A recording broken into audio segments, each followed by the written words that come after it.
Live from the 607, it's the Ocho Duro Parlay Hour, where we're talking everything movies, TV, comics, and entertainment. Join in the conversation on social media with the hashtag ODPH, because here we go.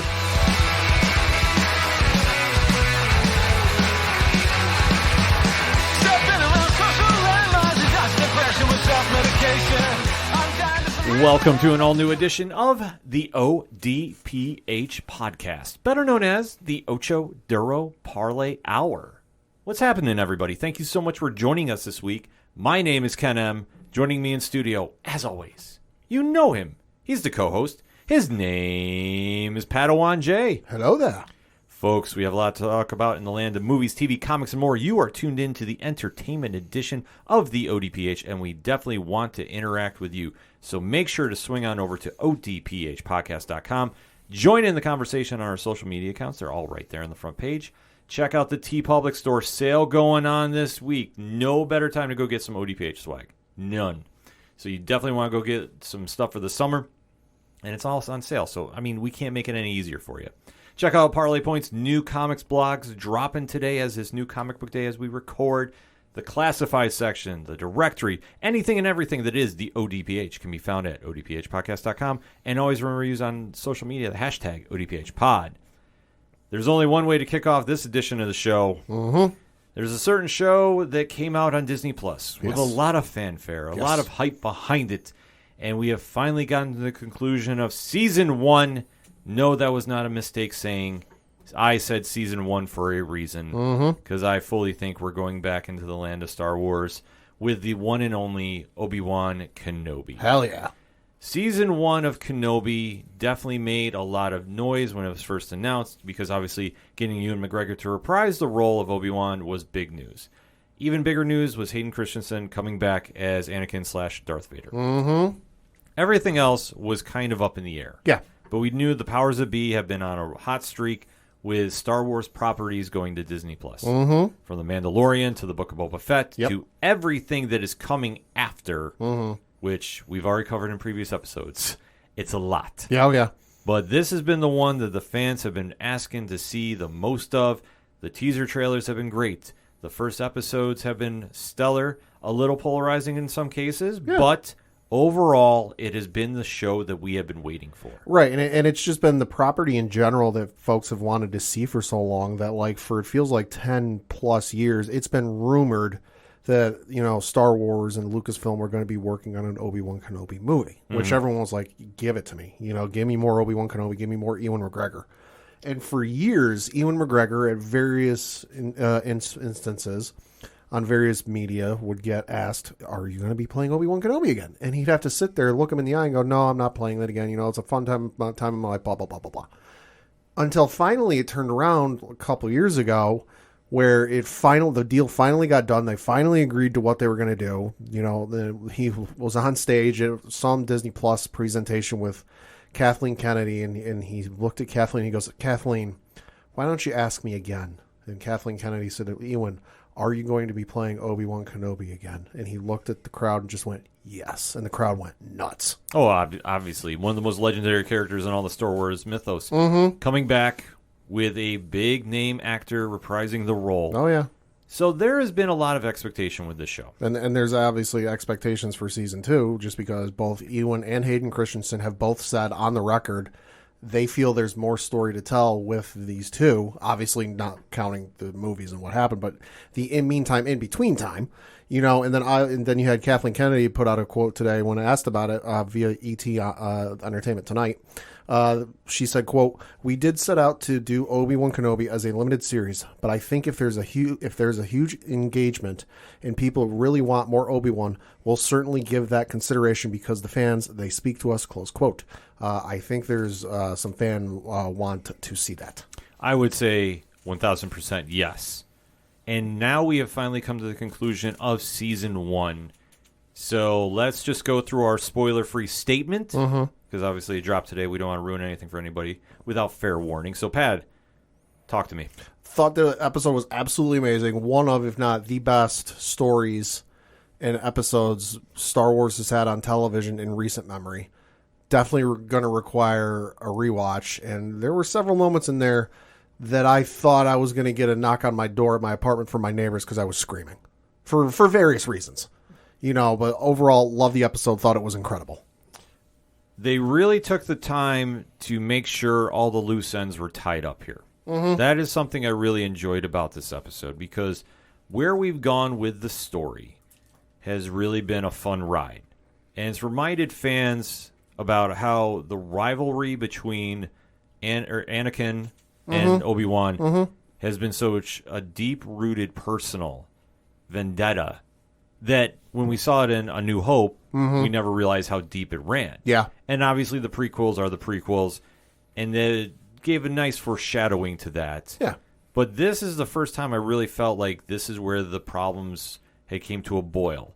And all that emotional turmoil between both of them really came to fruition. Yeah, I mean, because through the years with the old comics and the old books and the various media, video games and what have you, I can't remember a time set between Revenge of the Sith and A New Hope where they met. There's been video games, and I know there's been comics, and I know there's been plenty of books, but I don't think there's ever been a time prior to this show where it ever dealt with the two of them meeting.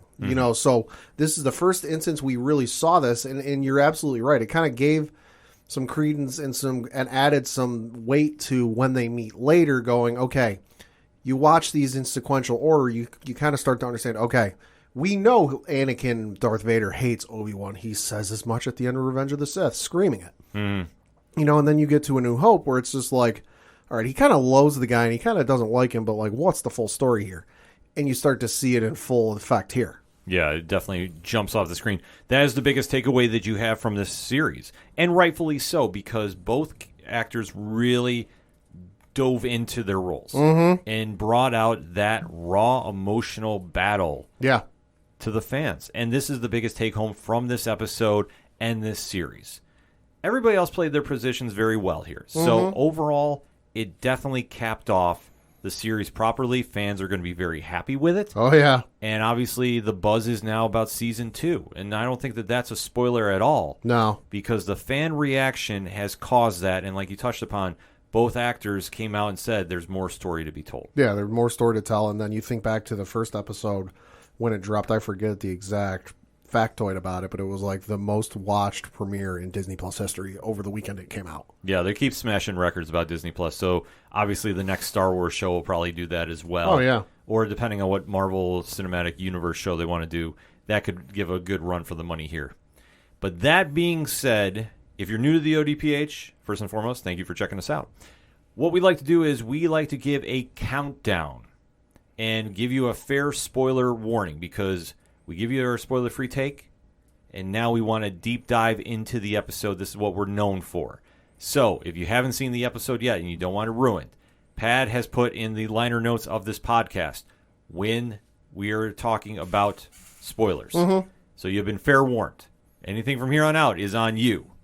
But we say pause the episode here, jump back in after you catch it, because we want to definitely deep dive and talk to everybody about Episode 6 of Season 1 of Star Wars / Disney Plus's Kenobi. So that being said, Pad, in 3, 2, 1, what did you really think? This episode was fucking amazing. From the battle sequences to the story, the cameos, which Jesus H, tap dancing Christ. I expected them on some level, but not to the level we got, and I'll get to those when we get to those. But I thought the episode was the best one of the season, and one of the best episodes they've had in Star Wars media, period. I have to agree with you. I thought that this was the best of the series, bar none. But obviously the build had finally gotten the payoff it deserved. Because in my opinion, episodes 1 and 2 were good, but not great. It was set up. But I'll stand by my statement on that, because they borrowed a lot from Season 1 of The Mandalorian. Sure. In my opinion. Sure. Not saying that's a bad thing, but listen, I call it out with Marvel. I will call it out here. When you start doing the cookie cutter recipe, you got to really come with something to really set it apart from everything else. Yeah. I thought this episode finally got us there, because this entire story has been about how Obi-Wan has been watching Luke Skywalker on Tatooine as a young boy. Yep. Overseeing him and his sworn oath to make sure that he's protected because he's the chosen one. Meanwhile, Princess Leia Organa has been kidnapped in an attempt to really cause some chaos in Obi-Wan's life and draw him out because Vader and company are definitely making their impression felt with the Empire. Yep. And obviously this is rising to the point where the Empire is really putting their stranglehold on the entire galaxy. Well, they're trying to. Well, they're trying to, but they're succeeding in areas here, and this is where Obi-Wan is brought into a rescue mission to save Princess Leia. It takes him to a couple different worlds. We meet some characters such as the Grand Inquisitors and Reva. And now this whole roller coaster ride, if you will, has finally come to an end because where we jump into this episode, we do know that Kenobi is on the run. We do know that Vader is right after him. He is on his ass. Exactly, because there is a tracker in the droid that Leia has in her possession. Because as they're escaping with the Path, which is an underground network assessing Jedis and other people escaping the Empire. We do know that Vader is now focused, locked, and loaded. This is his goal. He disposed, or so he thought, of Reva, who was doing this deep undercover role to assassinate Vader because of what he did during Order 66, which Moses Ingram, phenomenal job during this entire series. And I thought this episode really was a strong character moment for her as well. I thought that it was kind of starting a little slow, but by the time we got to the end of it, I thought it definitely picked up steam. Because while they're having the space chase, she has now tracked Luke down to Tatooine. And she is now looking for him. Why, Pat? Because, again, it's furthering her quest to get at Darth Vader. And while she knows about that Anakin is Darth Vader, she knows that he has kids and that one of them is on Tatooine. So she's going to use him as leverage to get to Vader and try and draw Vader out again. Yes. So these are the two plots going on in this series, or story right now during this episode. But during the series, I mean, this has been the overall play. Like, what is Reva's real intentions and how is Obi-Wan coming back to the limelight? Which he makes an ultimate ploy during the run from the Path Network.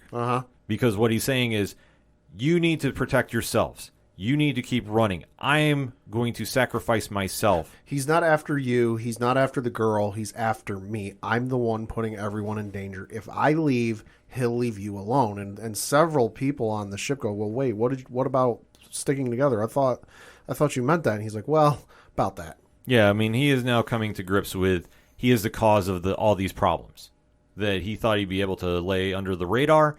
But unfortunately, his past is coming back to haunt him. Meanwhile, Yoda's chilling on Dagobah. Yeah, Yoda's nowhere to be found here. Yeah. So he is what we call persona non grata during this whole scenario. Pretty much. But one character that definitely stood out was Princess Leia, which we have to give credit to Vivian Blair. Yeah. For being sassy. As young of an actress as she is, she definitely was bringing a lot of emotional depth to the role. Yeah. And definitely you understand now the connection later on with Obi-Wan and Princess Leia. Yeah, it's definitely a tall task for the actress, simply because it's a monumental role. I mean, you're taking on the mantle of one of, if not the most famous female protagonists in film history. Not even Star Wars history, not even sci-fi history. Film history, period. Because, a lot of people know who Darth Vader is. A lot of people who know who Luke is. I would argue as many people, if not more, see Princess Leia, especially with those hair buns she's got on, and they know who she is. Yes. You may not know anything about the story. You may not know anything about the movies. You see her, you know who she is. So taking on that role, for as loved and revered as that role is, she performed it beautifully. Absolutely. I thought she had a great performance throughout this entire series. So once they have their final goodbye, Kenobi escapes, and thus Vader is hell-bent at high water about Kenobi. He lets the Path go. Well, not without some protests from his Grand Inquisitor. Like, when the Grand Inquisitor basically says, hey, no, we got to stick on mission and get those people we were sent after for. And Vader basically looks at him and goes, no, we're going after Kenobi. Why? Because I said so. Yeah, so this is where we all see how the emotional reaction of Kylo Ren in the latter trilogy comes to fruition, because Vader is just as emotional. Well, and I think it kind of builds on the why everyone's afraid of him, because you see it in Empire Strikes Back, where, he's choking out Imperial officers left, right, and center in Empire Strikes Back, just for something as simple of, Oh, darn it, they flew past us and we lost them on our radars. We don't know where they are anymore. Dead. Like, it's just kind of further building on that. Literally everyone except for the Emperor is afraid of this guy. And rightfully so. I mean, this is why he is the most feared character in all the Star Wars mythos. Uh-huh. I mean, it's kind of scary to think about. Like, he almost reminds you in a sense of a Jean Grey type character or a Legion from the Marvel Comics universe. Yeah. Just, you have all that power, but you're just emotionally unbalanced to handle it. Yeah. I mean, those characters obviously for different reasons. Yeah. But with Vader, it's just he is that much damaged that he cannot handle what's gone on. And now he is just lashing out like a young child. So he's got the power to rip starships apart without lifting a finger. Yeah. And yet he's got the emotional fragility of like a blade of grass. Yeah, because of everything that has gone on through the trilogy films and now to here. So he does track him down to a planet. And this is where I thought was the strongest part of this entire episode. Agreed. Because we finally get the battle of Obi-Wan and Vader. So the big fight feel is finally here. Oh, yeah. And this goes a little different than I thought it was going to go. Sure. Because we do see a lot of cool sword fighting with the lightsabers. Great action sequences. Great action sequences. And then Vader brings the ground off from God. underneath Kenobi's feet, which was one of the most badass scenes I think I've ever seen. Every time I think they can't make him look more badass, they prove me wrong. Yes. So he uses the dark side of the Force to literally trap Kenobi in a pit. Literally collapses the entire floor in front of him underneath Kenobi and just buries him alive. Yeah. And this reminded me when I saw Kenobi, and I know, Pat, you probably won't understand this reference, but some older comic readers will. Sure.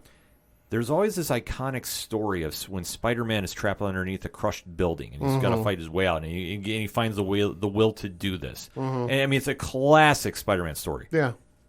I literally saw the same thing going on here with Kenobi, because he had to find the will to get up. Right. And, when he starts thinking back, and, you know, because at this point, Vader thinks he's left him for dead. Right. But then this is when Kenobi starts going through his mind and really understands, like, I need to fight back. I need to dig back in to find the old me. And sure enough, how does he do this, Pat? He literally pushes everything up off of him and jumps out and sneaks up behind Vader, and Vader just kind of stops and goes, oh, okay. Yes. The game is on. So when he starts pelting him, too, with boulders. Holy shit, that was incredible. Yeah, we have to remember that. That's when Kenobi came out of there and started using the Force to shoot boulders at him. He lifted like every broken boulder that was on the ground up into the air and started throwing them at him like he's Nolan Ryan in his prime. Oh, my God. The only thing missing was him going John Wick style, I'm back. I was waiting on him to do something kind of like that. But then they start going, and then they get into the very bad sword fight going as well, too. Yeah. And then this is where I thought things got really interesting. Because during this sword fight, Vader gets hit in the face with the lightsaber. Yep. And I'm sitting there after he had his breathing device damaged too. It's always on his chest. So that's your clear sign that he's in trouble. Yeah. This is where he gets hit in the face, and you see Anakin's dead stare right back at Kenobi. And you're seeing Anakin just basically no-selling anything that Obi-Wan's saying, because Obi-Wan's like pleading, like, we can save you. Like, he's trying to make that final ditch attempt to redeem him. It's the second time they've used that. The first one being in season 2 or season 3, I forget which one it was, of Rebels, where you finally had, everyone was kind of anticipating the meeting between Ahsoka and Vader. And they finally met and they fought each other. And Ahsoka ran up on him, when he was distracted. He turned around, caught a lightsaber to the face, much in the same way, revealed part of his face in the same way. And you just heard, in the Rebels instance, it was Matt Lanter who voices Anakin in the animated stuff.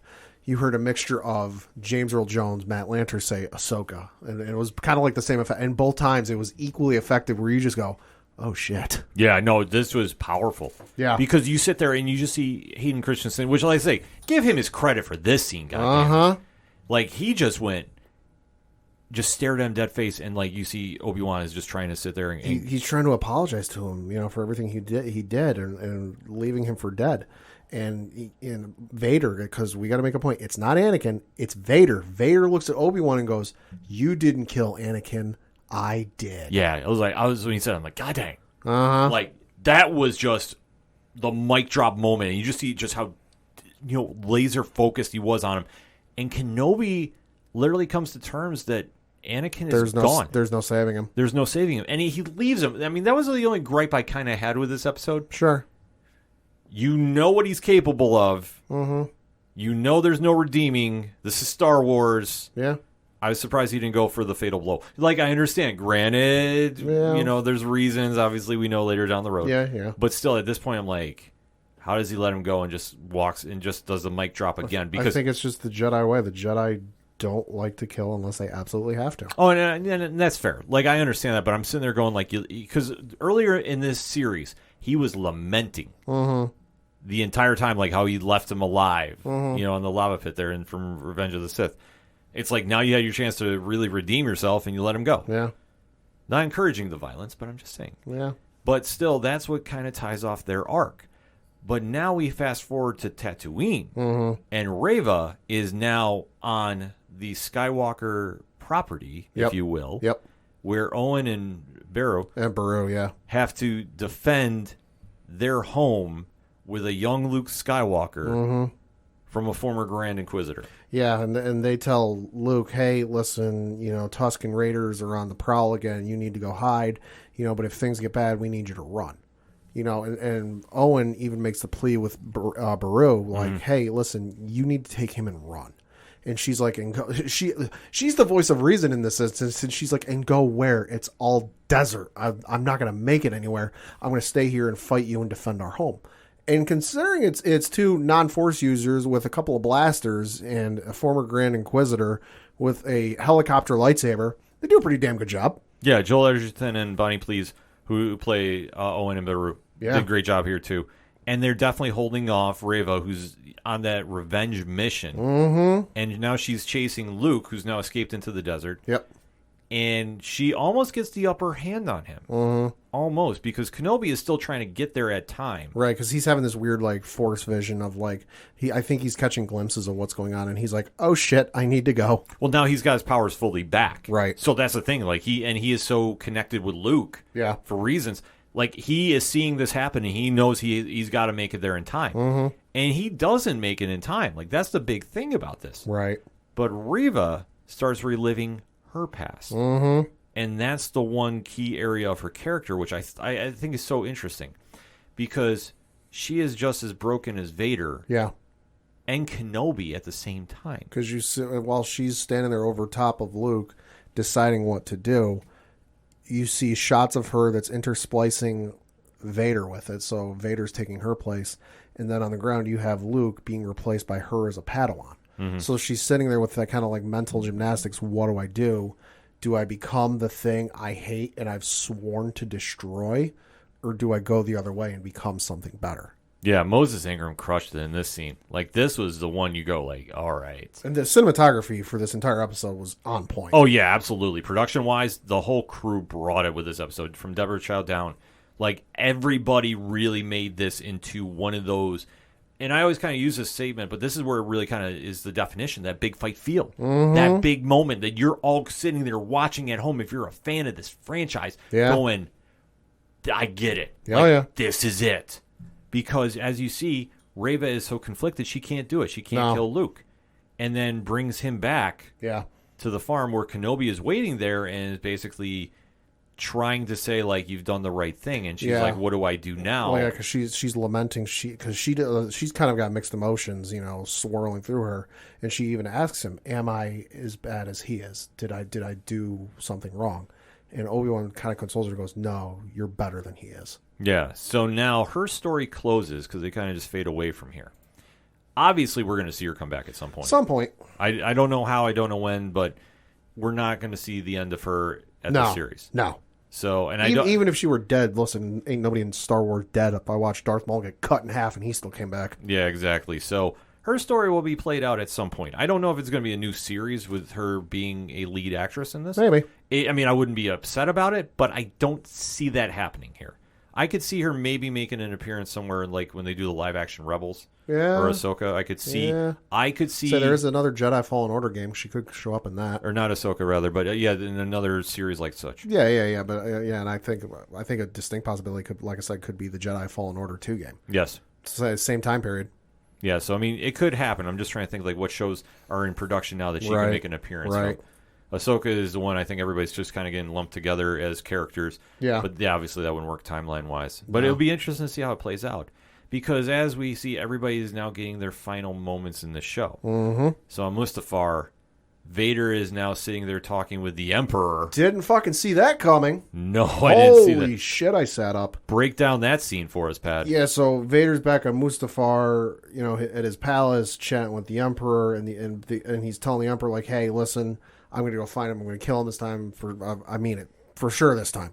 And the Emperor basically goes, I can't help but wonder if your feelings are right on this. That basically, if you're not clouded by your past. And he basically insinuates, if you can't get over your past, you're of no use to me. Yeah. And he has to look at him and go, the past means nothing to me. Obi-Wan means nothing to me. And that's the last you see. Yeah, it's an interesting setup, but I think this just gives more foreshadowing that as much as he's trying to say I'm over it, he's not. No. But this is where he has to really refocus himself, and this is where the next time we see him on screen, we'll get a different understanding of where he is. Yeah, and that's the thing is I don't think he ever gets over it. I think on the surface he tells people he's over it, but you think back to the original movie when the Falcon gets captured on the Death Star and Vader goes down to kind of inspect what's going on, and he says, I sense a presence I've not felt since, and then he leaves it off there. Yeah. And for like the next half hour of the movie or whatever it is, he is mercilessly chasing him down all over the Death Star with like, I don't know how many troops are on that station, how many security cameras are on that station, which he could just easily say, hey, look for a guy in brown robes and a tan tunic. Yeah. Look for this guy. He's got enough people at his beck and call that he could have anybody tell him where he is and go right to him. But no, he goes all over Hell's Half Acre looking for himself. And this is 10 years after these events. Yeah. So it'll be interesting to see, like what you touched upon too. Like they've given enough that they pay homage to A New Hope. Yeah. So that's what we wanted from this. And now it gives a little more gravity to when you rewatch A New Hope. So fun things are happening with him. Yep. Well, they also do tie up Leia's story because now she's back on Alderaan. Carrying a holster. Yep, a little homage. And she does get a final goodbye with Kenobi. Yep. Because Kenobi is basically saying, listen, if you need me, I'll be back. Yeah. But Leia is... Don't expect me anytime soon. Yeah, but I'm just going to have to get caught up on lost times. And to their credit, they are definitely willing to oblige by this. Jimmy Smith's reprising his role as Senator Organa. Yep. And is having that moment, too, that he's just, like, expressing his gratitude for what has happened here as well. Yeah. The other thing we do get is we get that wonderful heart-to-heart moment where earlier in the season, Obi-Wan kind of ducked if he actually knew Padme's real parents. And he doesn't go full in on it, but he kind of gives her little tidbits like, okay, yeah, I was lying.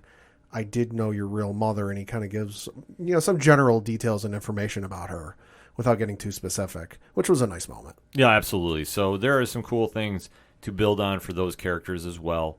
And then the final stop that we see is he returns to Tatooine and catches up with Owen and basically says, listen, I'm going to let you raise him. You're right. He needs to be a boy. Yeah. The future will take care of itself when it comes time. Yep.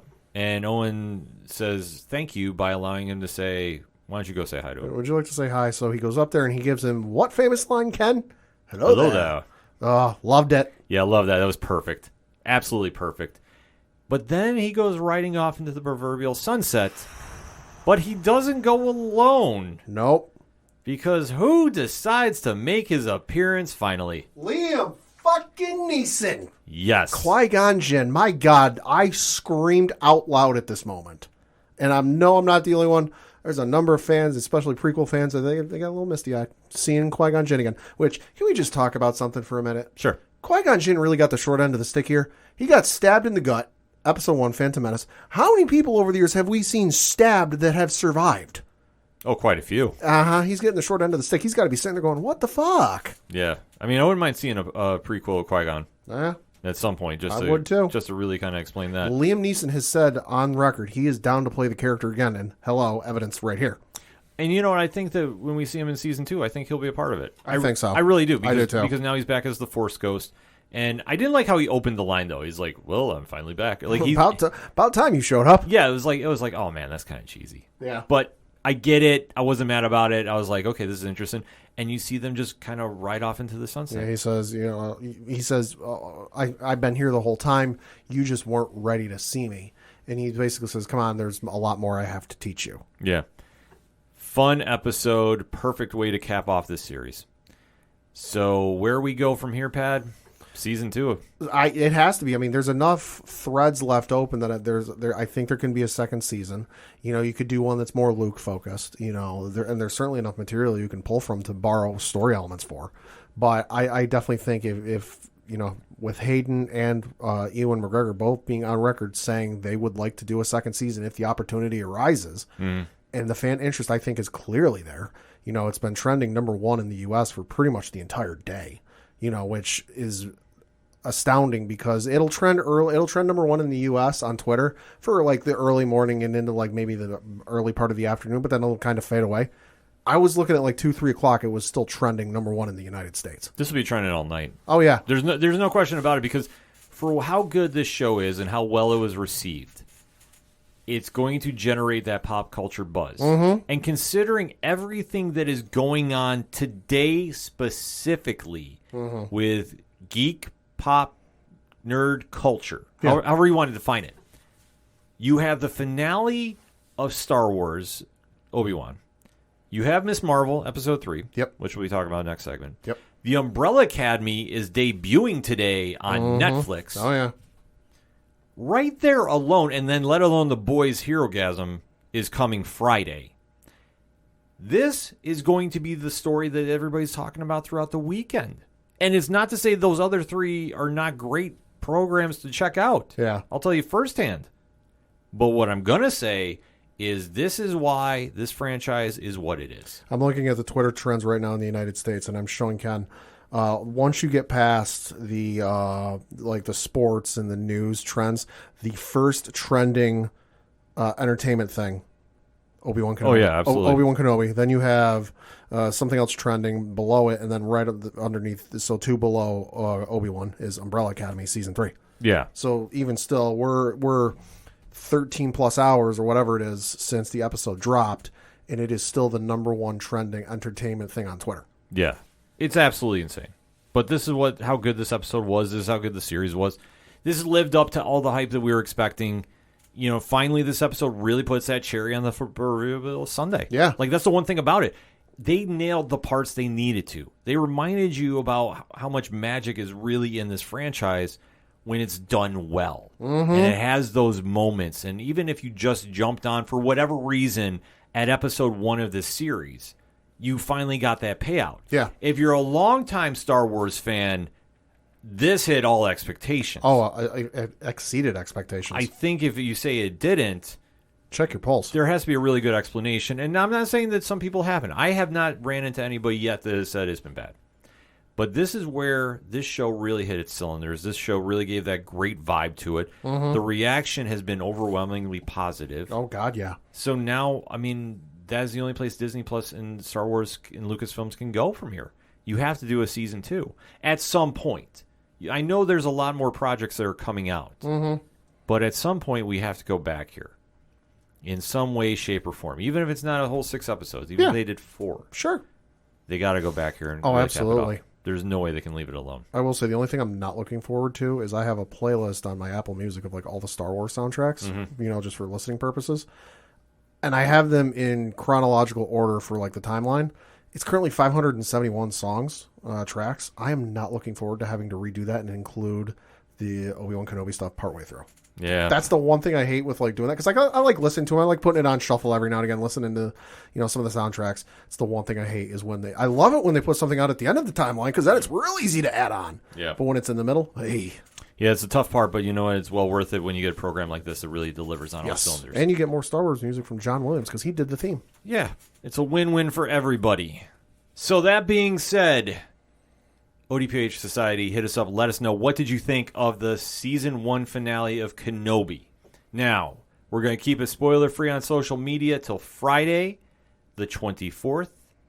And then after that, we can talk spoilers all day. Because by that time, everybody's going to have a real fair chance to go watch it. If you haven't seen it by then, trust me, everybody else on the internet's going to ruin it for you. But there's a lot to love about this show, so let's have that conversation. Let's keep it positive. Let us talk about Kenobi, shall we? But we're going to take a quick break. We'll be right back. Have you ever found yourself confused about the current state of the MCU or whatever the hell is happening with the DC universe? Do you often have no idea what the hell the difference is between craft beer and that Bud Ice stuff at the gas station? Well, then look no further. We present to you Hops Geek News. We're yet another geek and beer podcast in an already oversaturated market. All right. We drink and we pretend we know things. More often than not, we don't really know things, but we do talk some really great topics, and we most definitely can drink. We'll deliver you news and then dive into any random topic you might have never knew you actually were passionate about. With lots of fun facts about beer. And from Marvel to DC and Star Wars, and to why Die Hard is most definitely a Christmas movie. Which it is. Basically anything that our spouses are sick of hearing us talk about. Join us on YouTube or anywhere you listen to podcasts. New episodes weekly. Just search Hops News. Coming back for another segment on this edition of the ODPH podcast, and it's time to recap the latest in Marvel Studios / Disney Plus's latest hit series, Ms.Marvel. So, yeah, well played, Pat. Well played. The show has definitely gone on to a big start. I know that one thing that has been kind of causing some buzz first before we start talking about the episode is, I guess there was a question about the ratings for it or how many viewers have tuned in yet for it. And I guess there's some people that are trying to say it's a flop. By no means is this a flop. Disney, much like Netflix, HBO Max, Hulu, pick your favorite streaming platform of choice, doesn't typically put out numbers unless they do exceedingly well, which isn't a reflection of if they're doing bad or not. You know, they'll tout their victories and their record setters, but like if they, it's not like, you know, the Nielsen ratings where you see what, you know, the latest episode of Undercover Boss did and like up against, you know, Master Chef, you know, Master Chef only got 637,000 views and like streaming, the powers that be on the streaming platforms can see those numbers. And then that's, you'll see it from time to time, but it's only ever usually like a, oh, hey, you know, when Mortal Kombat dropped on HBO Max, it was the most watched movie and the blah, blah, blah. You know, it's that kind of stuff. Yeah, which I'm just going to tell anybody that was kind of worried about the ratings and the reaction, because I've been seeing a lot more online buzz about this of like concern. The ratings are doing fine. The one thing everybody has to remember with this show is when the original trailers came out, and I think this is probably a very honest statement we're going to say, everybody thought this was a kid's show. Yeah. And until you start watching it, it's an all-ages show. Well, and I've seen a number of people, especially on Reddit, say as much that they were going to watch it, but they didn't think it was geared towards them, so they weren't kind of like all amped up to watch it. They were going to wait until all the episodes were out and then binge watch it. But then they were bored or what have you, whatever the reason be, and they watched the first episode and they're like, all right, no, I can't wait. I'm hooked. Yeah, that's the one thing about it that I think that now it's going to have some time to shine starting next week. And what I mean by this is Kenobi is done. So there's not a new Star Wars show to compete with on Disney Plus, because you have to factor this is the same kind of fans you're competing with, Marvel and Star Wars. Oh, yeah. There's only so much time in a day you can watch something, which, listen, that's why people watch on multiple times. You also have the Umbrella Academy coming back, like we mentioned, on Netflix. Boys is on. The Boys is on. There's a lot of stuff that is going on right now. People are still going through Stranger Things. Yeah, that fans are catching up on this. But the one thing that is the biggest takeaway, which I love seeing, by the way, is you're seeing a lot of the fans come out and say, listen, if you haven't checked this show out, give it a chance and really sink your teeth into it. Because it's not for kids. It's in all ages. It definitely has a different vibe than what we've seen recently with the MCU. Yeah. It has a unique feel all its own, and it is a very, very well-done show. And I would also say I think it's also the first show, other than What If, and even I don't think you can put What If in this category, but it's the first show they put out on Disney Plus with a as of yet unestablished character. Because WandaVision, 2 established characters. Loki, established character. Falcon Winter Soldier, established character. You know, and you just look at the stuff that's come out. We already know what they're about and who they are, and they're kind of their backstory to a certain degree. But with that said, we don't have to spend so much time. Hawkeye, partially already set up, obviously, with the whole Kate thing. You needed to introduce her and explain her a little bit, but it wasn't a full blown like all new cast, all new characters that you don't have any clue with. Absolutely, it was half involving Jeremy Renner's Hawkeye, which we know for however many movies he's been in. The thing with Ms. Marvel. Total new cast of characters, total new group of people that we've never met before. So it's you got to give it a little time because it starts off a little slow because it's essentially an origin story. It's the beginning of her journey. You know, it's got to establish who she is and what she's about and what her life is like before it jumps into the action. Absolutely. This is one thing that we all have to jump into as fans, that if you're not familiar with who she is. Hi, that's me. She's one of the most popular characters in the Marvel Comics universe. Ever since she debuted. I mean, she is Marvel's first Muslim character that is leading her own series. Yeah. And she has definitely won over fans. The books have definitely been picking up a lot of readership lately, too. Oh, yeah. And she's been on a very high-profile streak as a character throughout the comics universe and even to the video game as of late. Right, and I think if I saw correctly the other day, within the next week or two, they're going to be putting out a skin for the Ms. Marvel character in the Avengers video game for PlayStation and Xbox. Yes. So her star is rising as the character. And I think that now the people are kind of seeing what she's all about. She's winning people over. And that's the one thing that with this show, you're seeing a lot more fans start tuning in. So for anybody that was really worried about, like, oh, it's the lowest rated series to debut from the Marvel Universe. Stop reaching. Exactly. I understand that not every show can sit there and put out endgame numbers. No. We have to realize this.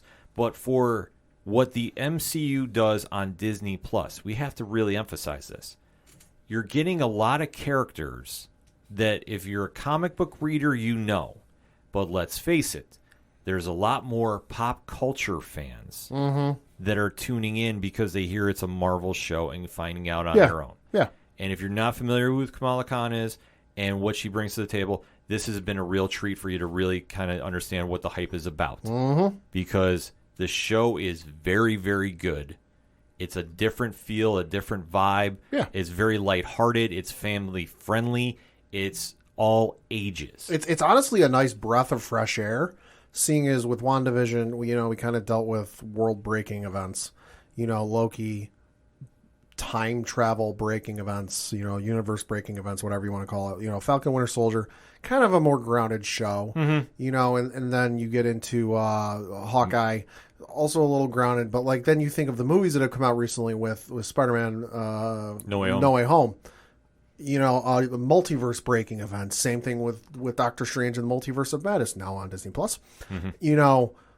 It's a nice break from kind of the all breaking of insanity we've been dealing with for the last year. It's a nice breath of fresh air. Oh, absolutely. And this is something that fans are tuning in for. This is the word of mouth that's getting spread. Yeah. So for anybody that, like I say, just to kind of wrap that part of this segment up, if you're worried about the ratings, get out on social media and really start talking to other fans if they're not into the show and really give them a reason to get into, because that's how word of mouth really helps shows like this if you're concerned about it.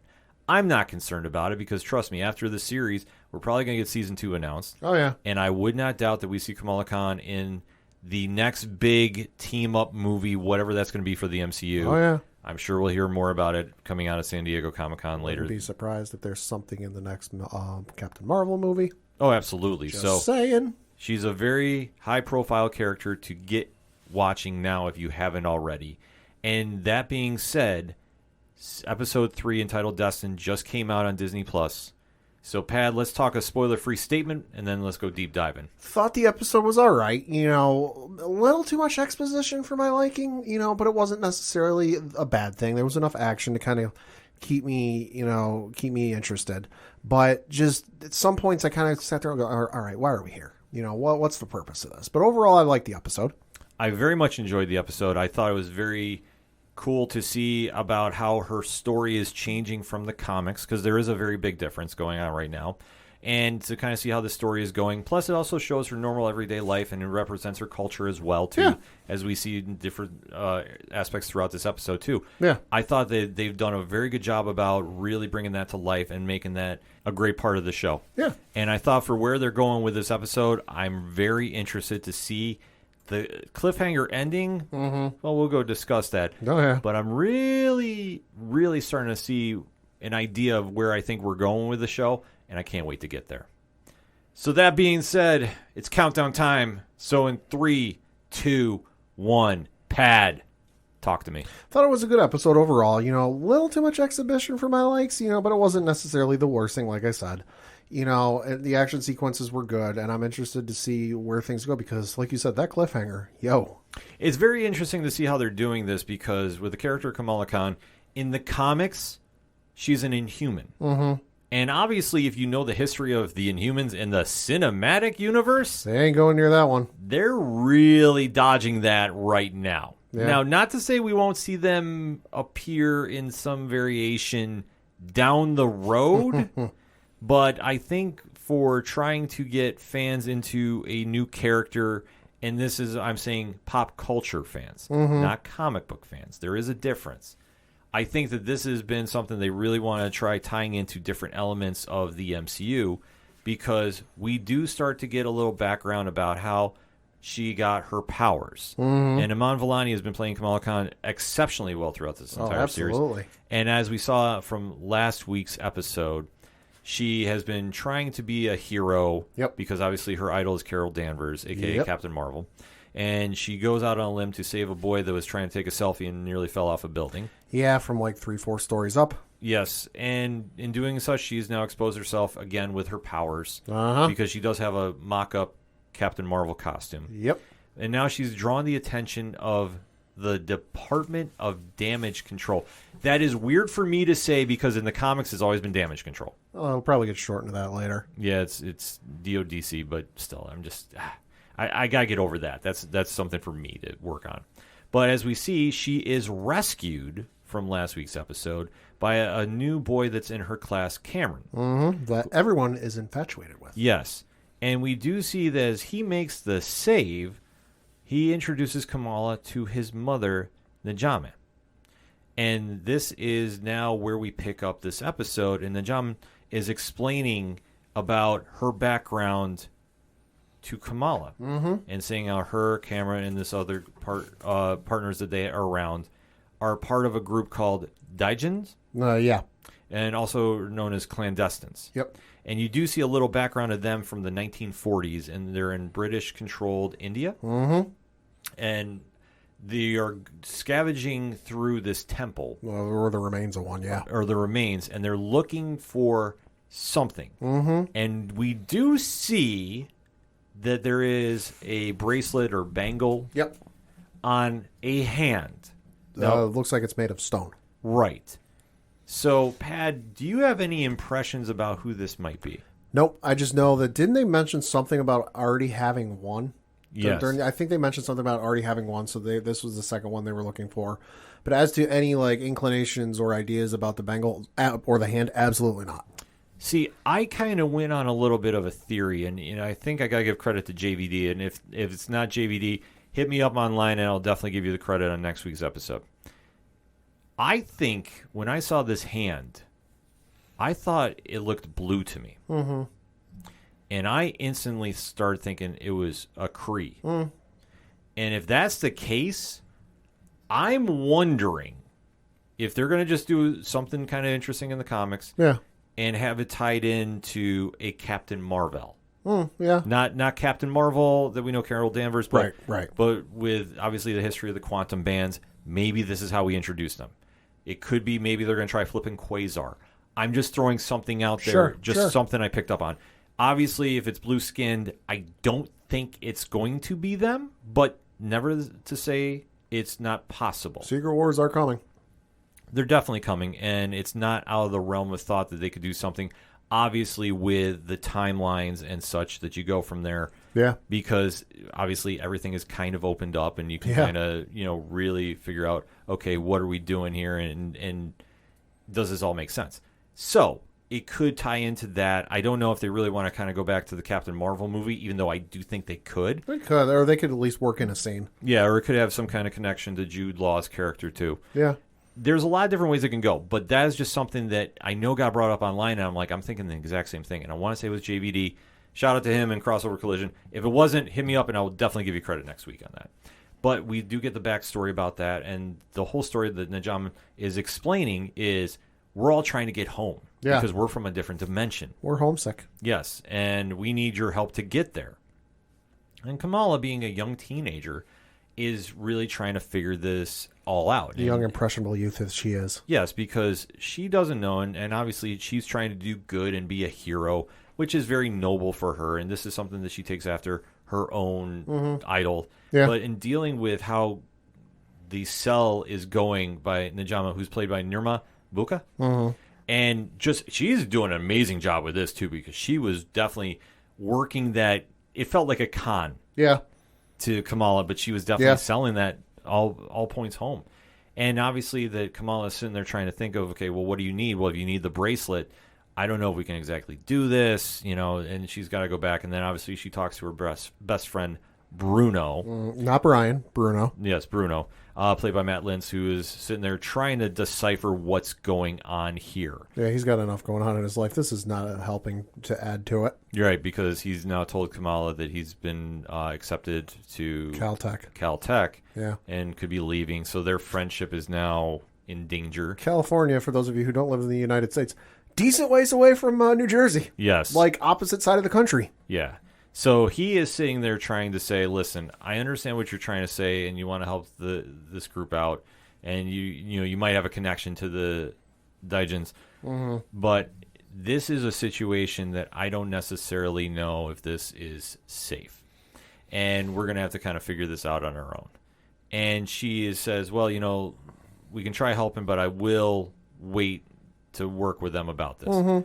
And just, and she goes talking to Cameron about it, and Cameron is very open to this idea too, but his mom is not. No. And his mom is like, no, we have one shot. We've been waiting enough time for this, and like you said, they've got one shot, one opportunity. Yes. It's you're going to capture it, or you're going to let it slip. That's what we don't know. But as we see, they're going to definitely have to go and figure something out. But meanwhile, we get fast forwarded to Kamala's brother's wedding. Yep. So Amir and Taisha Yep. are now getting married, and you're seeing a very festive wedding going on as well too. And everything seems to be kind of normal, and you see Kamala's talking with her best friends, and they're trying to kind of just have a good time and just celebrate the moment. And you see like some very heart-to-heart moments with the family too. Oh yeah. And it's a great sequence too, and I really enjoyed this one as well. But then you see Cameron crashes the wedding. Yeah. And he is saying they're trying to warn Kamala that, guess what? My mom's coming after you. She's tired of waiting. You need to GTFO. Yes.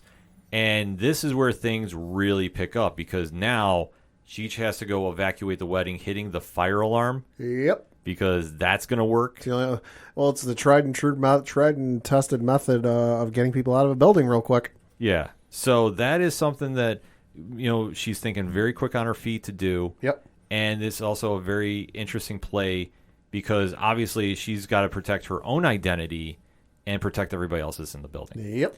And you do see that she's running through there. And then obviously one running joke that has been going on, and I admit when I started hearing this, I started dying, is you hear Bon Jovi Living on a Prayer kick in. Love it. I love the soundtrack of this show, too, by the way. Oh, of course, the band that was playing the wedding reception was Brown Jovi. Yes. Which I picked up on the pond. But no, Living on a Prayer started kicking up. And listen, I love me some Bon Jovi. I got excited. Too. Oh, so good. Because the parents have had this infatuation with Bon Jovi as well, being from Jersey. Yeah. If you're not in the United States, you might not get that connection very easily. But yeah, Bon Jovi is one of the biggest names out of New Jersey, let alone all rock all over the world.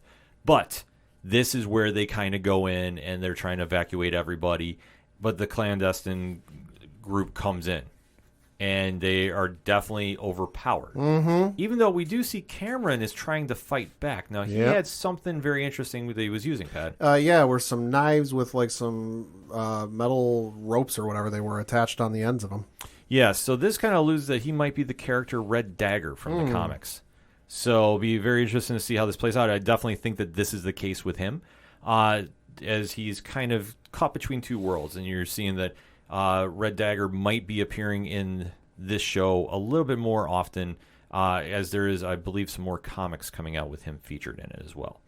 So that being said, you're seeing that the group is sitting there trying to buy some time, but when Kamala's bracelet is getting taken by Najama, you see that a vision happens, and this throws everybody off. And the vision is of what, Pat? It's of a train coming at him full speed. Yes. So what the symbolism of that is yet, we don't know. But while this is going on, well, they finally get caught up by damage control. Yeah, somebody hit the old button. Somebody called them. Yes, because, well, let's face it, they've been having drones follow Kamala all over the place, so it was only a matter of time. Yeah. So now they come in, and they grab everybody except Kamala and Bruno, who escaped. Yep.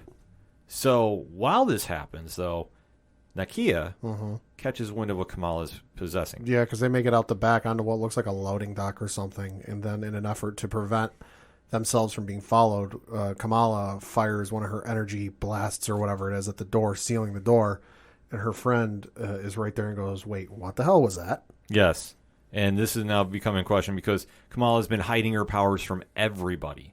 And even as the damage control has been coming around the mosque looking for her and coming around everybody of her family, she's been dodging and just completely no-selling about that she's a superhero. She's been following Patches O'Houlihan's 5 rules of dodgeball. Yes.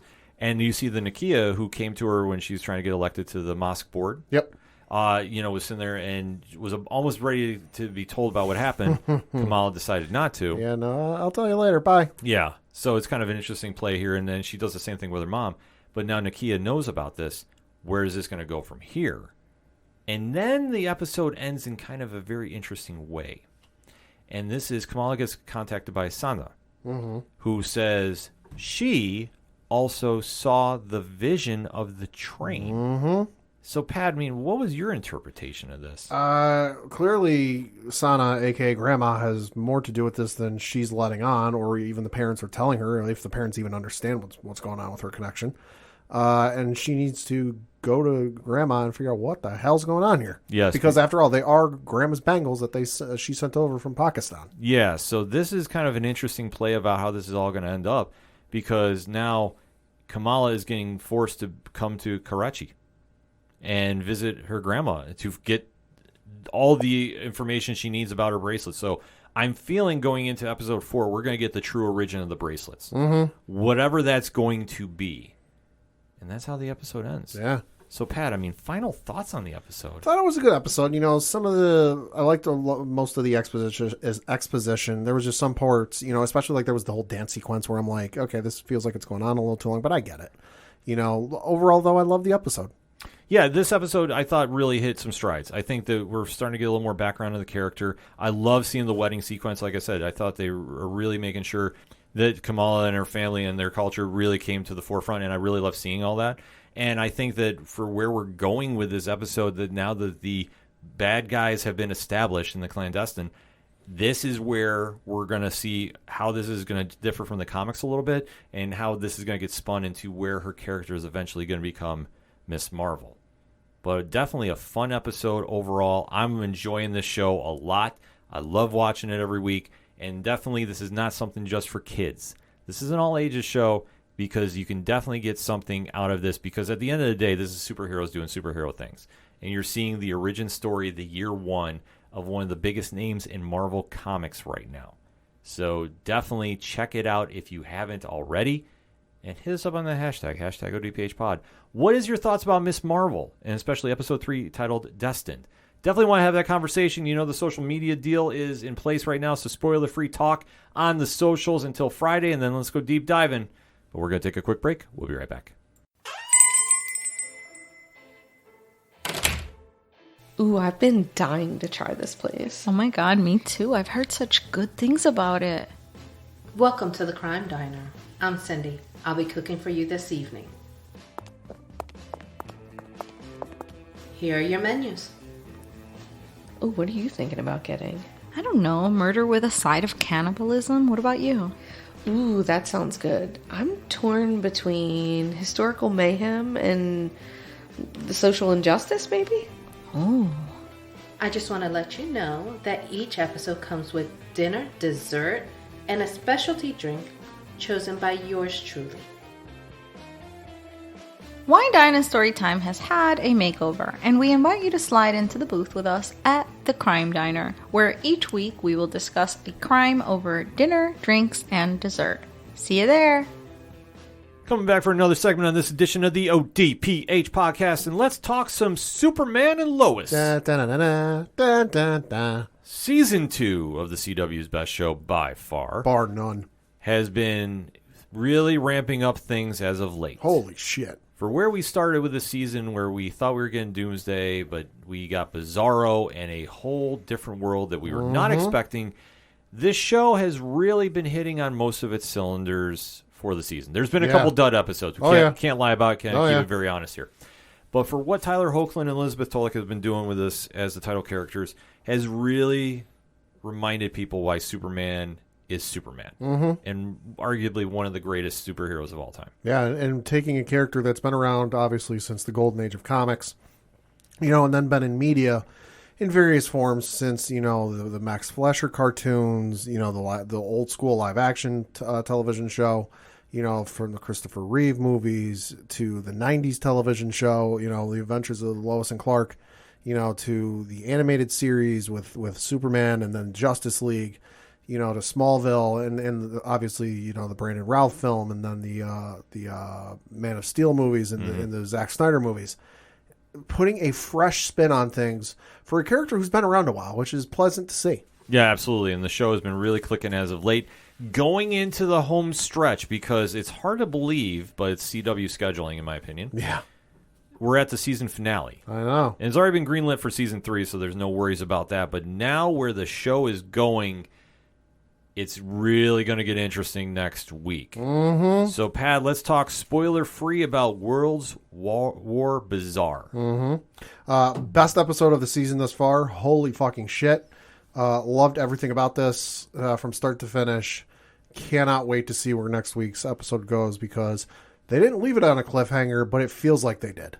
Absolutely. Things got really weird in a hurry. I do agree with you. I think this might have been the best episode of the season. Uh-huh. Because they really were showcasing some characters. Natalie Irons. It might be one of the best characters on this show. She might be giving Jordan Elsas's Jonathan a run for the money. Definitely episode MVP. Absolutely. Taylor Buck has really stepped it up as Natalie Irons, and they've finally given her some screen time, and she is running with it. And I love seeing it. The show is definitely hitting some marks. And where we're going into that season finale is anybody's guess. But that being said, it's countdown time. You know the deal by now. In 3, 2, 1. Pad, talk to me. Like I said, absolutely their best episode of the season thus far. Was not a point in this where, because there have been some of the side stories, I'm like, okay, yeah, whatever. Was not the case this episode. Start to finish, action-packed, and left the best action for like the last 12, 15 minutes, whatever it was, and I loved every minute of it. This show really decided to give the younger heroes some time. Natalie Irons as Steel 2.0, if you want to call her that. Sure. We don't have an official name. Really had a moment to shine here.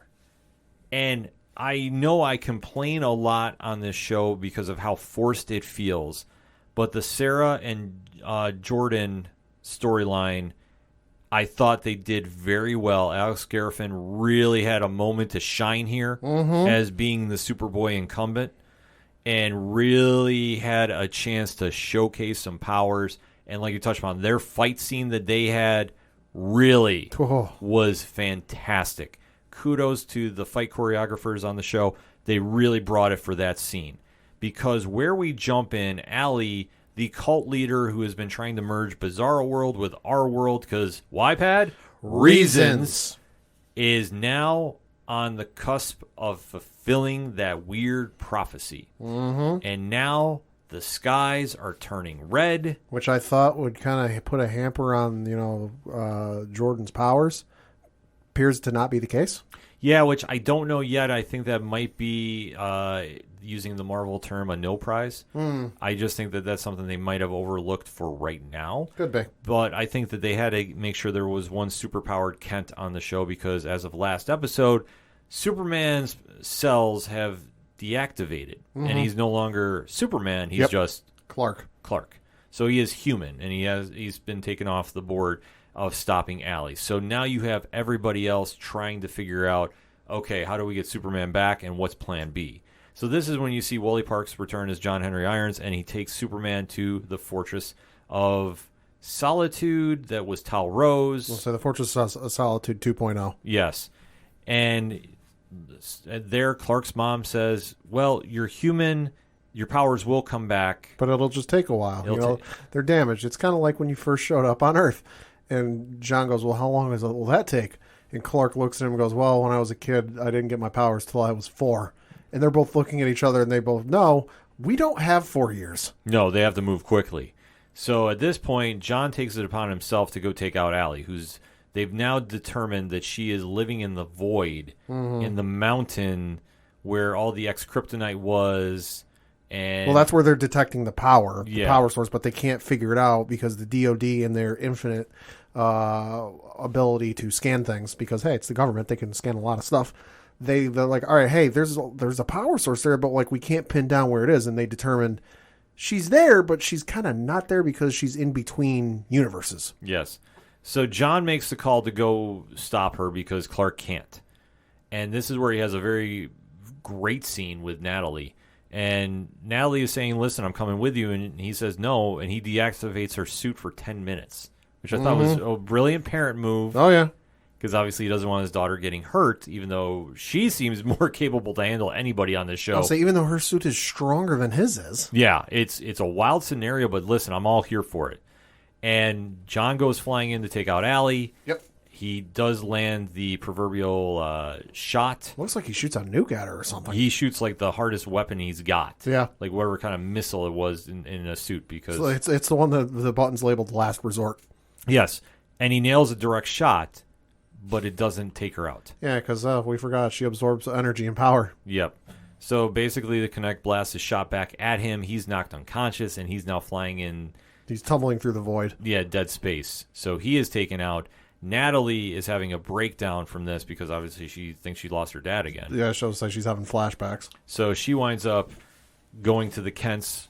And during this time, too, Lois is talking basically with Clark and saying, okay, listen, what are we going to do here? And he says, listen, I'm still going to be Superman. I just have to figure out a different way. Yeah, I got to figure out how. And this comes to light because with Lana, now the mayor of Smallville. Who's in way over her head. Right, but in situations like this, I can't really blame her because no. You think about Smallville, Kansas, and you don't exactly have the world-ending battles happening on the front lines there. No. Like it doesn't happen here. No. But Emmanuel Kirky has definitely been crushing it as Lana, and definitely has the moment where she is addressing the town, and she's being very honest with him because now that she knows, well, Superman is Clark.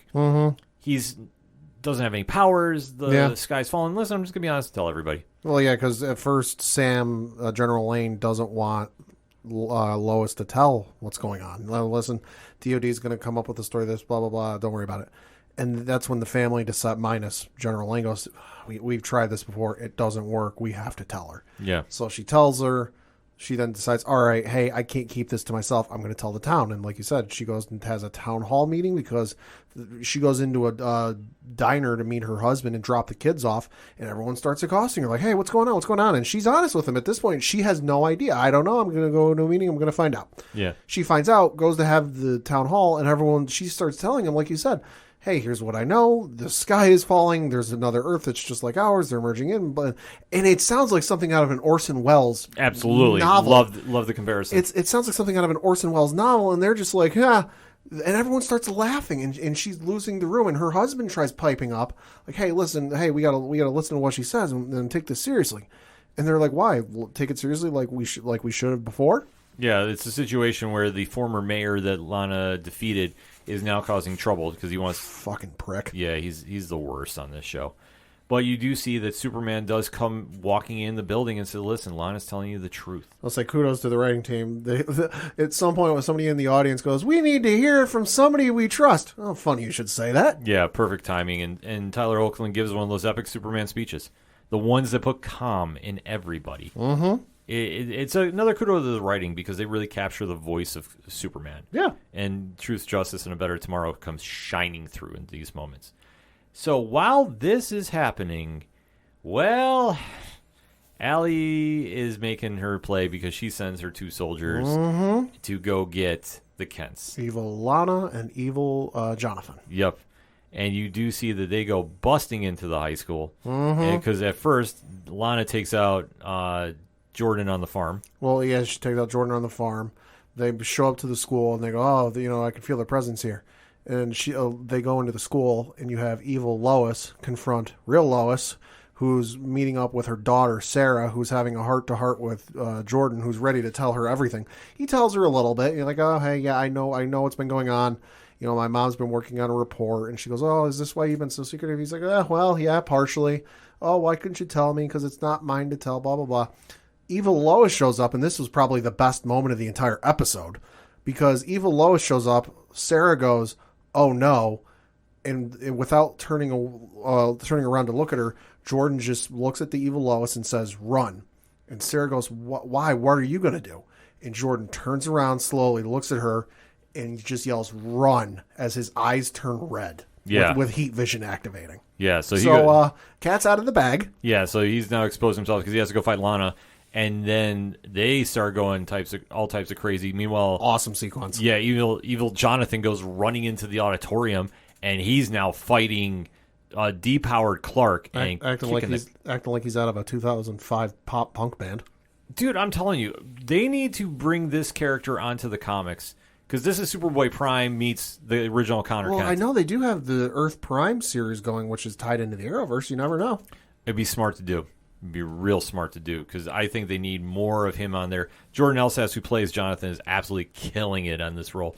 And you do see the battle going on, and then the brothers are fighting. Yeah. And this is the coolest sequence going on because you see Jordan's heat vision meets up with Jonathan's ice vision because the Bizarro world, everything's backwards. Yep. You're seeing them fight. And then even when Lana is trying to jump in there to help, Natalie comes in making the save because once her suit is now activated, she comes in there. And they have arguably the best hammer sequence this side of Thor. Because Natalie gets tipped off because she's trying to locate her father. She's all nervous about it. But then the AI, or whatever it is, notifies her, hey, I've lost connection with your dad, but I am detecting a superpowered presence in the area. She goes off to save, knocks down evil Lois, and then tosses is it Jonathan? Is it Jonathan she knocks out first? I think it's Jonathan she knocks out first. Yeah, she knocks out Jonathan first. Knocks out Jonathan first. Tosses the hammer at evil Lois, who kind of just does a little head tilt out of the way. But then Jordan catches it and then swings it down and knocks her out. Yeah. Oh my God, it was awesome. Badass scene going on there. So now they've taken them off the board, but it now goes into a situation where they know they've lost. Because now everything is starting to turn. Because once they leave the high school and go home, the Kent's house now switches to the Bizarro world. Well, and everything else is starting to switch too. I mean, you see the Smallville Gazette things start changing. Like the computers even changed to like a mid '90s Mac looking thing. I noticed at the Lana's house, the coffee mug that was in the garage switched logos. I couldn't tell what it still said Smallville, but the team mascot switched. Went to the stars, I think. Something, but then it also switched from a round coffee mug to a square coffee mug. And then, as you mentioned, the Kent farm went all sorts to shit. Yep, and you see that some townsfolk are disappearing too. Yeah. It's a weird scenario, kind of an imitation to the blip, if you will, but not copying the Thanos snap. I was like, oh, by the way, we should mention Lana's husband's gone missing. Yeah, he's one of the people that disappeared. One of the people that disappears because Lana shows up at the house with Sarah, goes into the kitchen to talk her. While she's going into the kitchen, she passes her husband, who's taking the younger daughter, out to the car. Shit starts going weird at the house there. They go back into the garage. The younger sister is there, and they ask the younger sister, hey, where's your dad? And the younger sister just goes, I don't know. Yeah. It's a crazy scenario, but that's how it ends. So now the tension is built going into that finale. Mm-hmm. All bets are off. You got John Henry Irons now floating in space, unconscious. Yeah. Superman's depowered. The only person that can really do anything is Natalie Irons, because Jordan can't, because he has a meltdown every 5 minutes. Because he's just too whiny. Because I can't do this. I can't handle it. I can't handle it. He's got to get some confidence in his skills there. And now we go into that finale. So, Pat, final thoughts on the episode going in? Thought it was an absolutely fantastic episode. Can't wait to see what they're going to do with the next episode because while I don't know any spoilers and I don't know what's going to happen, get the feeling they're going to leave us with a big old cliffhanger for season 3. I think they're going to as well. I'm not sure what, though, because I think maybe Bizarro gets resurrected somehow. Maybe. But they have to find a way to stop Allie, who at this point is too powerful. Maybe they'll get Batman to show up. He has prep time. I mean, at least DC's keeping the trend going, like with Marvel, where there's like world cataclysmic events going on, and the major powers that be are like no showing and like sitting with their feet up on the table. Because like you figure something like this, you'd have, Supergirl would show up, and Flash would show up, and like Black Lightning would show up, like the Justice League in this universe would show up, but like they're nowhere to be seen. No, like the world, two worlds are converging, and I would presume the universes as well. So, weird sciencey stuff. But yeah, no, much like the MCU, nowhere to be found. That's why they just need Doom Patrol. They solve everything. I love Doom Patrol. I need more of that in my life. But yeah, it'll be interesting to see how they wrap this up. So I'm not doubting that we get some kind of wild, crazy finale coming from this writing squad. I'm going to go out on a limb. Obviously, we know how it goes in the comics, so no real spoilers. Superman dies. I think he'll get, because you remember back in the episode, the mother was explaining, because he asked, is there a way to do it faster? And she went to explain it, but then technology and everything started merging together, it got garbled. And she said, there is a way, but, and then it kind of trailed off. I think they're going to figure out what this way is, but it's going to be too powerful and too quick of a thing that it's going to absolutely fry his proverbial systems, and it's going to kill him. Temporarily, obviously. That could happen. Obviously. That could happen. If we have the reign of Superman on the show, that could be fun. That could be real fun. You're kind of set up for it. You have Steel. You have Superboy, essentially, with Jordan. Yeah, but then you have to get the Eradicator, and then, but they already did that last season.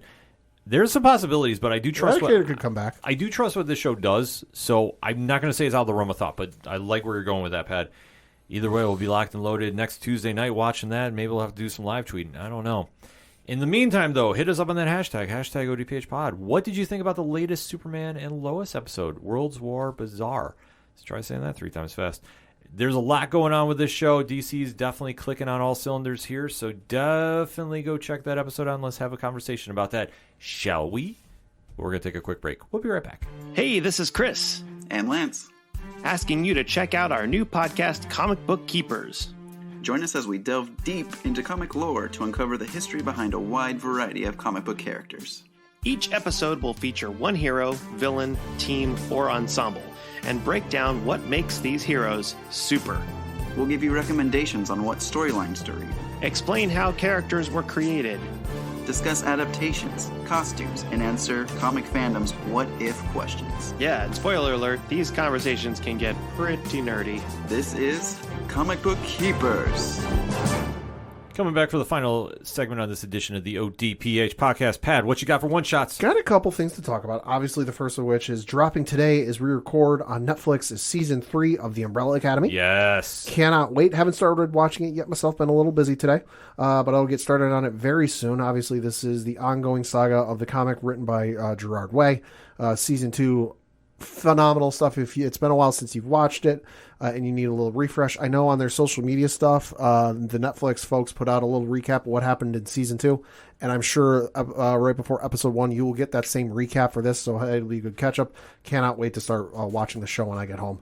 Yeah, I'm super excited to check this out. The comic by Gerard Way has been very interesting. Mm-hmm. I liked the first volume. The second one, not as much, but I did like it. Yeah. I know I'm in a very small group if you talk to a lot of our content creating friends.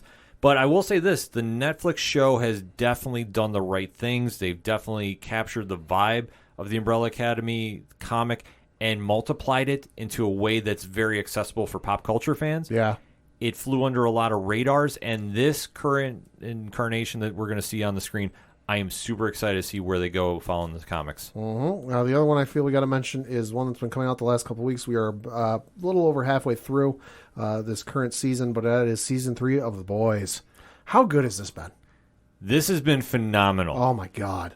And I feel bad because I can't really talk too much about shows because we did get early screener access for it. Mm-hmm. And I did the spoiler-free blog about that, so if you want to know my real intentions of the season, I did cover a lot there, but I can talk about episode per episode. Yeah. Now, and going into this week, which is titled Herogasm. If you know the comic story from Garth Ennis and Derek Robertson, listen, you know that if we say that is arguably the most infamous story from all the comics, that is saying a lot. Yeah. Social media will be buzzing about this when it drops. Mm-hmm. And rightfully so. The buzz is already there. Yeah. But expect Friday. Mm-hmm. Oh, it's going to make a lot of noise. Oh, I'm sure. But this entire season, we can talk about everything that's happened up to now. And just in a short synopsis. Yeah, thus far my overall feeling is I didn't think Homelander, played by the great Anthony Starr, could get any more fucking insane, but god damn it, he is. Mm-hmm. Oh my god. Give him all the Emmys. Holy shit. If he doesn't get nominated and win an Emmy, there is something seriously wrong because his portrayal thus far in the shows has been epic. He's got me convinced that he's playing a megalomaniac and a psychopath. Yes. That, this man has no limits to what he will go to achieve his own means. From the whole scene where he and Starlight are now, quote-unquote, dating, and they go out on a date together. Oh, why don't we do the romantic thing and fly home? And I'm going to fly you up to a rooftop and show you the exploded corpse of one of your friends. Jesus. Yeah, he is definitely clicking on all cylinders. Because obviously we knew from the end of last season that he was disgraced. Mm-hmm. And seeing how he has been portrayed thus far in the series, he has mastered the broken desperation of fame to the T. Uh-huh.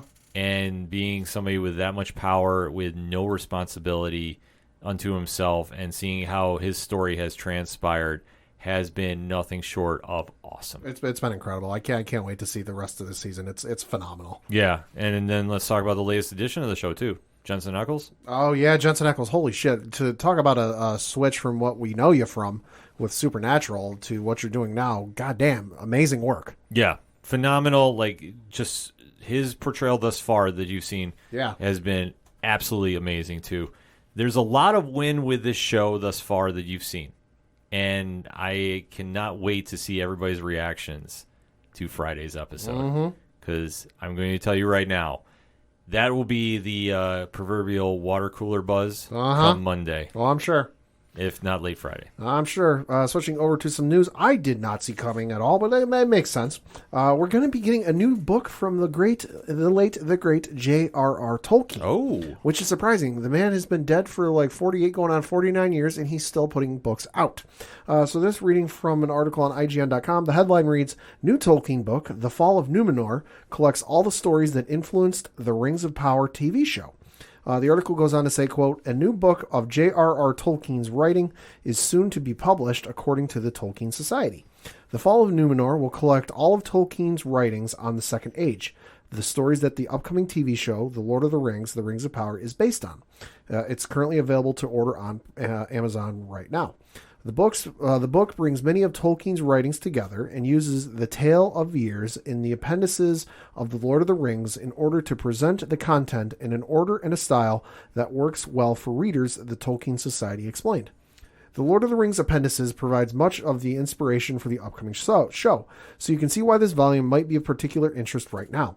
The Fall of Numenor tells the story of the foundations of Numenor, the kingdom of men, established on an island that was risen from the sea by the Valar in the Second Age of Middle-earth. For those who don't know, Valar is the godly figures in the Middle-earth in Lord of the Rings. Mm-hmm. It also tells of the forging of the Rings of Power, as well as the last alliance against Sauron that ended the Second Age. Edited by Tolkien scholar Brian Sibley, the book provides new commentary while bringing all of Tolkien's works on the Second Age together in one handy edition edition. It certainly sounds like an excellent companion for those looking forward to the TV show, and will release on November 10th, just a few weeks after the show will conclude. So definitely surprised by this, because I figured the last of Tolkien's works had been put out, and that was kind of the end of it. But the fact we're getting more Tolkien, hey, I'm here for it. I'm actually really surprised, but then again, with the new show coming out, I think there's going to be a lot more of material coming out.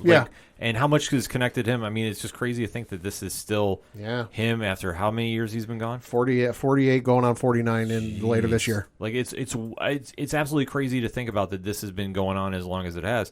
But with the new show coming out, there's going to be a lot of hype. Yep. Also, regarding the new show, The Lord of the Rings, The Rings of Power, IGN did get an exclusive first look at some of the orcs we will be seeing in the show, and I got just one word for it. Goddamn. Showing Ken some of the images here. That's insane. To borrow loosely a quote from the Lord of the Rings movie, looks like prosthetics are back in the menu, boys.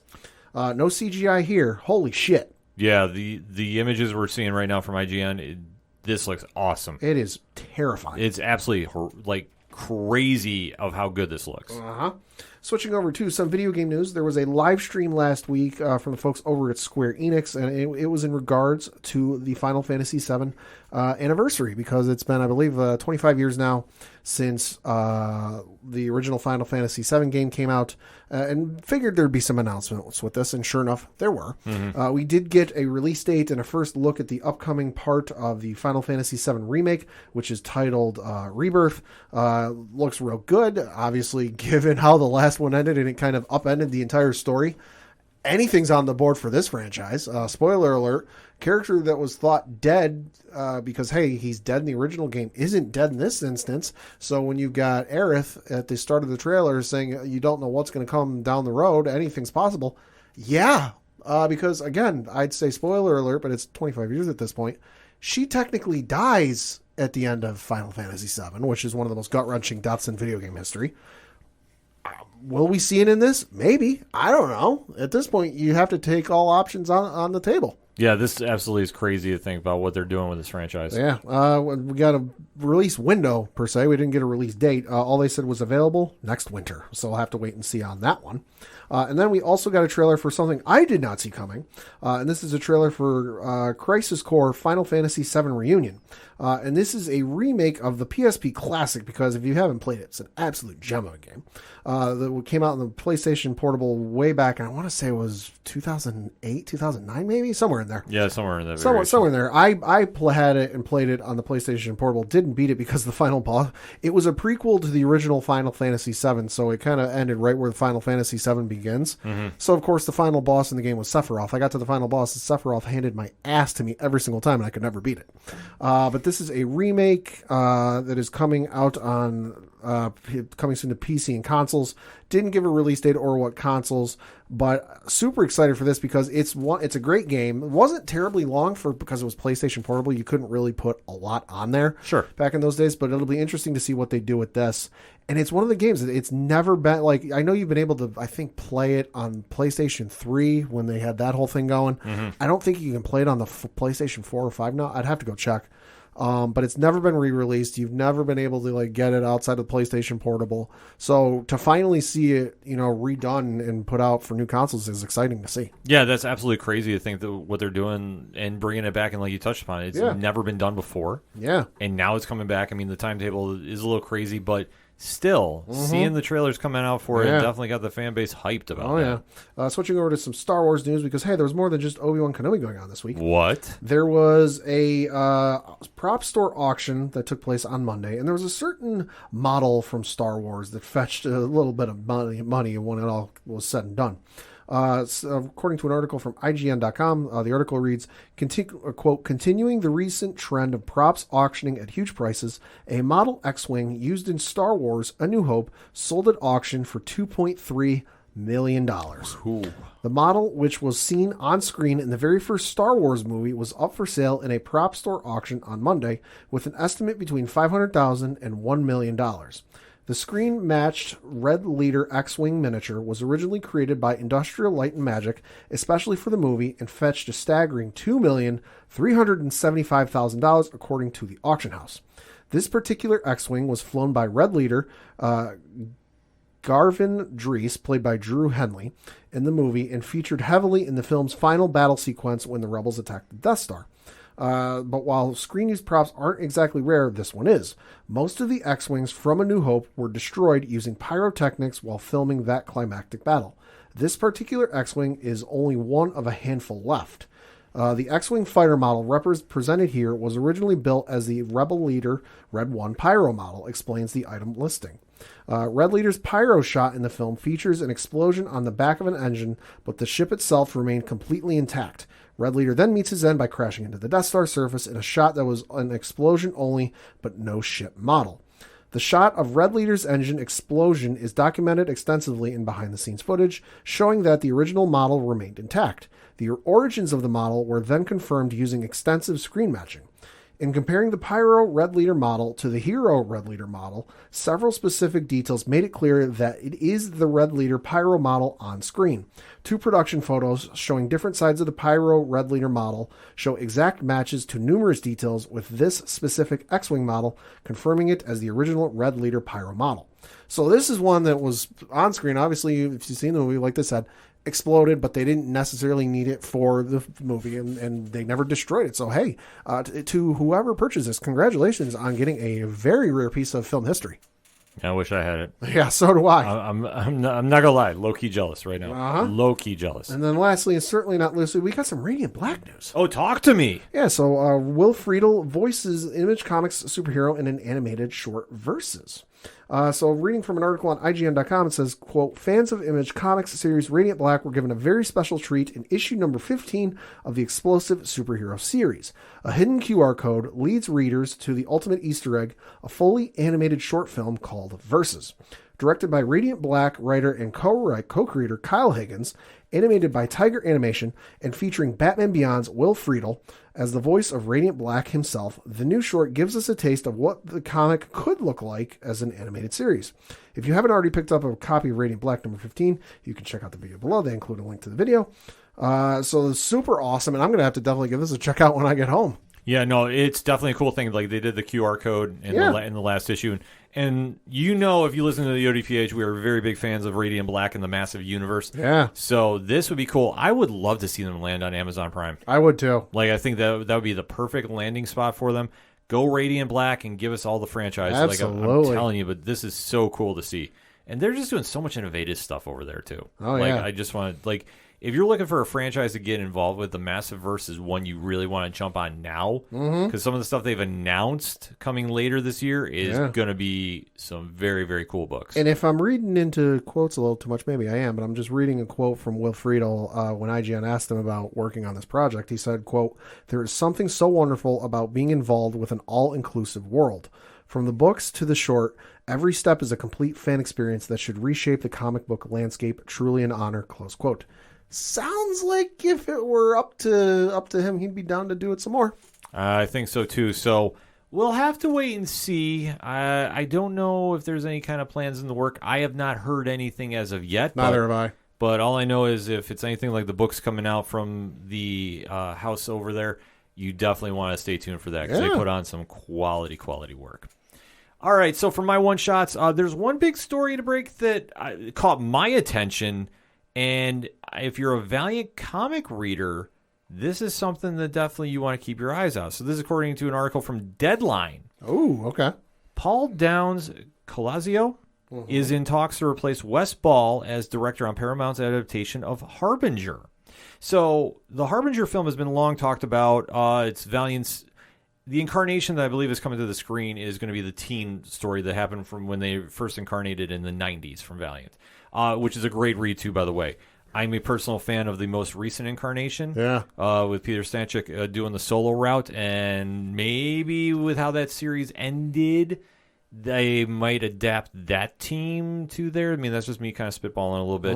But if you haven't checked out the book by Colin Kelly, Jackson Lansing, and the art of Robbie Rodriguez, you need to go check it out. I can translate that book for you all day, every day. I love that book. But going back to the article, like I say, according to Deadline, to quote Ball was forced to step down because he's focused on the next Planet of the Apes pick. Well, yeah, I've heard some rumblings that we might be getting some casting announcements soon. Yep, so he's deep into that. And Downs Calazio is best known for the film Brittany Runs a Marathon starring Jillian Bell, according to the article. Oh, okay. So this is something that I'm definitely excited to see about if this is going to happen. I know that the Valiant Universe always has some really great books on there. It's one of the features on Parlay Points every time a book comes out. And to see Harbinger come out, I'm super excited. Like I said, I've been reading them since they were the first incarnation in the 90s. I'm really interested to see how they're going to do this team in the present time in the films. And I'm going to tell you right now, if you've been sleeping on Valiant, they got so much cool stuff coming on. It's the year of Valiant for a reason. So you need to go follow them.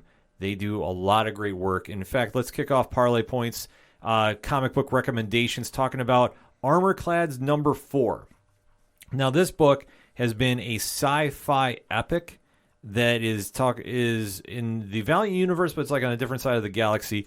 It's definitely been an interesting story about how these miners that have been basically forced to work for the Alphian military have now kind of rised up against them, and they're kind of having a battle, and just kind of seeing how these groups of underdogs are now fighting against this well-orchestrated military front and all the invaders that are coming by this Earth. Like, it's a planet. It's a wild story going on, but is one that I think is very well done. It's just been announced that this first chapter, and that's how I word it is, it's only going to go 5 issues. This is issue number 4. Gotcha. I have a feeling, though, with how the story is set up, we're going to come back to it later.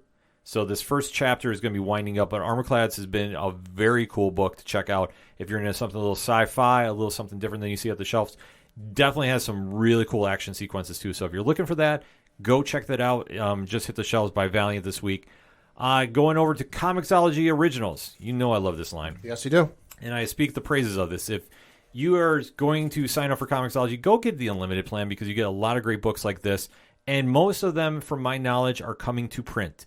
This is a series that is coming via Dark Horse Comics later. The first story arc is now out in trade paperback via Dark Horse. But right now, the All-Nighter number 7, Chip Zdarsky, Jason Liu, are putting together some of the coolest sequences in comics right now with this book. It is something that definitely hooked me from the original issue to now. They're definitely picking up on the second arc, which just came out, and how this is really tugging at the heartstrings a little bit because you're seeing how this really unique group is now evolving to the situation they're in. I don't even do spoilers because I think it's that good. So go check it out. And if you want the print version, like I said, Dark Horse Comics has a trade paperback out. But if you're on Comixology Originals, go check it out. It's well worth the read. And if you can't wait, like I say, this is a franchise that's going to have a big, big future coming down the road. So keep an eye out for that.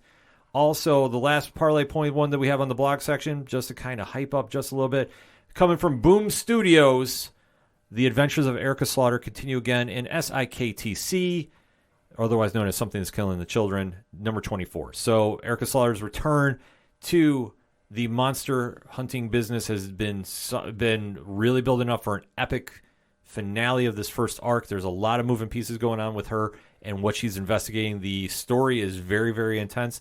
I love it. I think everything they do with this book has been on point. I can't speak highly enough about what James Tynion and Werther Dell'Orta is making happen in these pages. So you definitely want to go follow that. And if you're not reading House of Slaughter 2, the spinoff book, it is definitely one you want to keep an eye out to as well. Also, Marvel Comics. Pat, have you checked out the new Amazing Spider-Man? No, not yet. I need to, though. Heard nothing but great things about this book. So issue number 4 is out. So you definitely want to go check that out this week. DC Comics, though. I know we always talk about Nightwing, and that might be the best comic out on the shelves right now. It's getting a run for the money from Batman, Superman, World's Finest. Mark Waid, Dan Mora. That's all I pretty much need to say. Yeah. But if you have not checked this book out, you definitely want to go check this out. It has been a very, very cool book to take a gander at on the shelves, if you will. And we'll close it out talking a little Massiveverse to kind of put a bookend on it. Out this week is Radiant Red number 4 of 5. So it's a background origin story of one of the Massiveverse's interesting characters that you've seen in Radiant Black. And Rogue Sun, number 5. Ryan Parrott, Abel. I will tell you this. If you haven't checked this book out, you want to get familiar with it. They're doing a lot of cool things, especially coming off issue number 4. So that is out at the shelves this week. So definitely hit me up on Twitter. Let me know what you're checking out at the shops this week. And always support your local comic shops. If you have the opportunity, definitely get over there. Give them some business. If you need recommendations, hit them up and let them know.